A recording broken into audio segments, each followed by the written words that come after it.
I am the vine, you are the branches. Whoever abides in me and I in him, he it is that bears much fruit. For apart from me, you can do nothing. If anyone does not abide in me, he is thrown away like a branch and withers, and the branches are gathered, thrown into fire and burned. If you abide in me and my words abide in you, ask whatever you wish and it will be done for you. By this my Father is glorified, that you bear much fruit and so prove to be my disciples. As the Father has loved me, so I have loved you. Now abide in my love. If you keep my commandments and abide in... I've lost my place. If you keep my commandments, you will abide in my love, just as I have kept my Father's commandments and abide in his love. These things I have spoken to you, that my joy may be in you and that your joy may be filled. This is my commandment, that you love one another as I have loved you. Greater love has no one than this, that someone lay down his life for his friends. You are my friends if you do what I command you. No longer do I call you servants, for the servant does not know what his master is doing, but I have called you friends. For all that I have heard from my Father, I have made known to you. You did not choose me, but I chose you and appointed you, that you should go and bear fruit, and that your fruit should abide, so that whatever you ask the Father in my name, he may give it to you. These things I command you, so that you will love one another. I'm going to give you a disclaimer from the outset. We could talk about this passage for days and days and days. There is so much depth and wonder and beauty in these words. But I'm just going to make 4 points. So if I'm skipping over anything, don't be hating on me, okay? I'm a beginner. So my first point is that Jesus is the vine. And we don't need to strive to survive. Instead, we get to rest in the finished work in Jesus. Now, Jesus was talking to his disciples at the Last Supper. So this is just before Jesus is going to go and die. And the disciples would have heard this picture of a vine before, because the vine was in the Old Testament, Israel was referred to as a vine, the people of Israel. In Psalms 80, it says, you brought a vine out of Egypt, you drove out the nations and planted it. You cleared the ground for it, it took deep root and filled the land. So the disciples knew this picture of a vine. They knew that Israel was supposed to be glorious. It was supposed to be fruitful and supposed to be a sign of the goodness and the wonder of God. But the disciples always knew that that's not really what it looked like, because they knew that in their own strength, they were not good enough. And we know this because just at the beginning, a few chapters back, at the beginning of the Last Supper, Jesus starts washing his disciples' feet. And Peter says to him, Jesus, I'm not worthy. I should be washing your feet. And when Jesus persists, he says, well, if you're going to wash my feet, you need to wash my hands and my head as well, because I'm not clean. I'm not good enough. But Jesus says to him, you are clean. What a mystery. So the disciples know that they're not good enough. But remember where we are. We're at the Last Supper. Jesus has spent the whole evening talking about his death and his resurrection. So when he says, I am the vine, what he's saying is that it's not in your own strength anymore. You don't have to rely on your own, in your own strength or in your own performance. Instead, you can rest in the promise and the finished work of Jesus. Because what Jesus did is he came and rescued us and set us free. Because if you know the story of the Israelites, you know God brought them out of Egypt when they were a mess. And then he told them, you're going to be my chosen people, and I'm going to give you this glorious promised land. All you need to do is follow me. Easy, right? Easy. No, because the Israelites are a lot like me. They were good at following God for about 5 minutes, and then they would get distracted. Something would happen that would demand their attention, and all of a sudden, they weren't following God anymore. And then they would have to make sacrifices to get back into relationship with God, and it went like this over and over and over again. Trying, failing, God would pick them up and forgive them again and again and again and again. The thing about God is that he is holy. And so he can't be close to us when we are in sin because he is holy. The other thing about God is he is love and he can't keep away from us. So this system just wasn't working. And so Jesus came to be resurrection life. He came to be the perfect sacrifice. And he died once and for all for everything we have ever done wrong. And now we live his life. We live his life. We don't have to trust in our own performance anymore, but we rest in the finished work of Jesus. Isn't that incredible? Now there's a really harsh bit in that verse that I read. Did you notice? That says that branches that are not connected to Jesus are going to be thrown into the fire. And like I said, we could spend a long time on this point, but this is all I'm going to say today. We don't need to be afraid of being thrown into the fire because we have a choice. In Deuteronomy, God is speaking to his people and he says, I'm giving you the choice between life and death. Choose life. Yeah, this morning, God is giving you the choice between life and death. We don't have to fear the fire. God is giving you the choice between life and death. All we have to do is choose life. And our God is gracious and good enough to offer us his life. Amen. Amen. Okay, point number 2. We are the branches. Jesus did not say, you are a branch. He said, you are the branches. Now, I could talk to you collectively. I can say, you are wonderful people. And all of you, that means all of you are wonderful, but you're also all wonderful when you're together. You might not be that wonderful by yourself, but together you are wonderful people. Or I could say, you are wonderful. And I'm still talking to a whole room of people, but that one's directly for you. You are wonderful. And this is how Jesus is talking. Instead of saying you are a branch, he's saying you are branches. He's making this implicit assumption that this group of people that he's talking to are going to be together for the long run. And they're going to be doing life and community together. Now, the disciples, by this point, they've been traveling together for a long time, for like 3 years now. And when you travel with somebody, you really get to know them. Has anyone experienced that? You get to know when they wake up, when they go to the bathroom, how little they shower, all those kind of things. So my sister-in-law, Lily, she recently, she went on a trip. I don't even know where they were going. They were on an aeroplane. And people are gross on airplanes, I'm just going to say that. And the person sat behind her, put her feet like round the corner of her chair. Yeah, gross. But then she noticed, she like didn't say anything. She was like, yeah, that's fine. And then she noticed that the person wasn't wearing any shoes or socks. So she had this toe like touching her arm. Gross. People, keep your shoes on planes, or at least your socks. Point is, we get to know each other very, very well when we're doing life together. And that can be really terrifying. Now, I've said already that I love being a part of this church, but there's one danger of being a part of this church, and that's that it's really big, and so you can hide very easily. And it's really easy to come along and just say, hi, how you doing? Yeah, everything's great, everything's fine. And really, everything's not fine. But we get scared that if we're really honest about where we're at, people might reject us. They might not want to know us anymore. They might just judge us and think we're weirdos. But we are called, as our passage said, we're called to love each other. And to love each other, we need to know each other. We've got to be real and honest with each other. But that's really difficult. C.S. Lewis says it like this, and it's so beautiful. He says, there is no safe investment. To love is to be vulnerable. Love anything and your heart will certainly be wrung and possibly be broken. If you want to make sure of keeping it intact, you must give your heart to no one, not even an animal.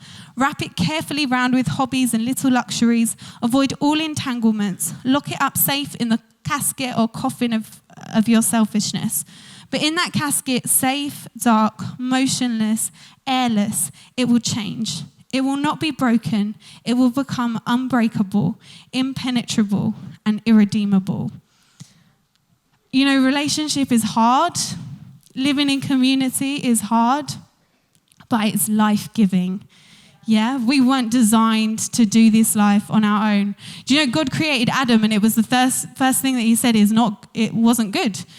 I mean, Adam was good, but he said it's not good that this guy is alone. So he created Eve for him because we need community. We need to be connected to the vine that is Jesus, but we need each other. I'm going to share with you a bit of what I've been experiencing this recently, because I like to be fiercely independent. I don't like to tell people what I'm going through, because I like everyone to think that I've got it all under control and I'm like superwoman, super Christian. And the truth is that lately I've been really struggling. And I told a few people what I was going through, but like not really. And I was trying to get through it on my own. So I was digging into the Bible, I was listening to loads of sermons, reading loads of books on this subject of what I was struggling with. And all that stuff is really, really good. Okay, I'm not saying that's not good. Keep doing that. It's amazing. But then it all came to a head at one of our Christmas services. I feel our pastors, Ben and Shenya, I feel so sorry for them, because they'd been at church all day, hosting the Christmas services, working so hard, they were exhausted. And I rang them at 8:30 in the evening, being in tears, like, I need to come round, I just need to talk to you, I need you to pray with me.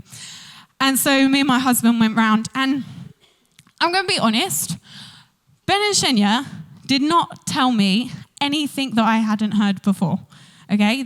It wasn't like some big, amazing, wow, I never knew that about God. But they know me. They know me personally. So when they spoke to me, they were able to inquire of God on my behalf. And what they said to me pierced my spirit in a way that a preacher couldn't. And it just came alive to me. And another example, I had a friend, and she sent me a text. I'd been reading about how worship is the key, and I know worship is a key. And I'm a worship leader, I love it. So I know how powerful worship is, and I'd been reading about it. But then my friend texted me, and she said it like this. She said, you come alive when you worship, and anxiety has no place, it has to flee. And that's what I needed to hear. I needed those words, not the words of someone in a page, the words of people that know me and love me. And it can be scary to be vulnerable. It's terrifying. And the truth is, sometimes we get hurt. Sometimes people can be jerks. It's just the way it is. But we're here to do life together. And when people are jerks, we need to forgive each other. And it makes us whole. It makes us better. Yeah, it makes us all that God has called us to be. Iron sharpens iron. Yeah, we are all in this journey together. So far we've had that Jesus is the vine and we are the branches. The next one is the proof is in the fruit.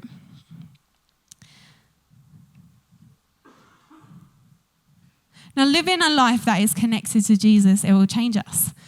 And when we are joined to him, something happens in our spirit, something stirs in our spirit, and we start to give fruit. And this might be the fruits of the Spirit: love, joy, peace, kindness, goodness, faithfulness, gentleness, self-control. But also it's the giftings that God has given to us. But maybe God has given you a hospitable heart. Maybe hospitality is what you're really good at.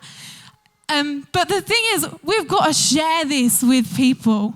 We have to share it because, if the enemy knows that you're saved and he knows that you're living in community and he can't do anything about those things, the next thing he'll try to do is make sure you don't share that news with anybody else. Now, the coronavirus is going on. And did you hear about that guy who was dubbed the super spreader? Poor guy. He went to a conference in Singapore. And now, then he went to, where did he go? He went to France, then he went to Switzerland, then he came back to England and he infected 11 people. And now everyone hates him. I think it's horrible that they told us his name, so I'm not going to repeat it now, partly because I didn't look it up and partly because we don't need to do that to him again. But he was dubbed a super spreader. Do you know, I want to be a super spreader. Not of the coronavirus. I promise I'm not infected. But we can be a super spreader of the good news of Jesus, because those 11 people that guy infected, think about how many people those 11 people have contact with. That's why viruses spread so quickly. The spread is exponential, yeah? And that's what it's like with us. When we share what God is doing in our life, how he is moving the fruit of his Spirit, it's infectious. And we could be a super spreader, and we could stand before God and say, do you know what? Yeah, I shared with that person. I shared with that person. And do you know what? Not every person that you share your fruit with will immediately get saved. And sometimes you are sowing seeds into somebody and the fruit of that is not seen until they're on their deathbed. Sometimes the fruit of that is not seen until 10 years down the line. But we have to trust God that every bit of seed that we are throwing out, all the fruit we are sharing, that God will use it. Yeah, that will be a part of someone's story and someone's testimony, and who knows how far that is going to go. Ben Knight has been speaking this weekend about how it's like a bell that's ringing out. Yeah, when we share our testimony, when we share the good news of what Jesus is doing, the bell is ringing out loud for all to hear. And the truth is, if you've got a vine and you don't pick the fruit, it dies. The fruit dies. Yeah, we've got to use what God has given us. And when we share our testimony, it builds faith, not just in the people around us, but in us. And that in turn makes us more fruitful. And if we don't share it, then we don't have that. So we've got to keep sharing. And as well, so yesterday, me and Ben are trying to buy a house. It's taking forever. And we're getting a bit discouraged because we were supposed to exchange contracts and we didn't. I just don't understand what solicitors do all day. Sorry, Sam. But just yesterday, when I was moaning about this all, there was Chris Norton, who's an absolute legend, just stopped me and said, I'm going to encourage you now, and told me a testimony of what God had done in his life, and it built faith in me. Yeah, let's do that for each other. Let's build faith in each other. Let's encourage one another, place courage in one another. It's incredible. Being part of community is incredible. Okay, my last point is what a friend I have in Jesus. Now, Jesus has been talking for ages about being a vine and being a branch, and it's all a bit weird. And then he calls his disciples friends. Isn't that insane? That's mad. Now, you got to hear this right, because Jesus is not saying like, hi, buddy, how you doing, friend? No, it's not like that. Jesus is first and foremost our King and our Savior, okay? Just because he is our friend, that doesn't diminish all he has done at all.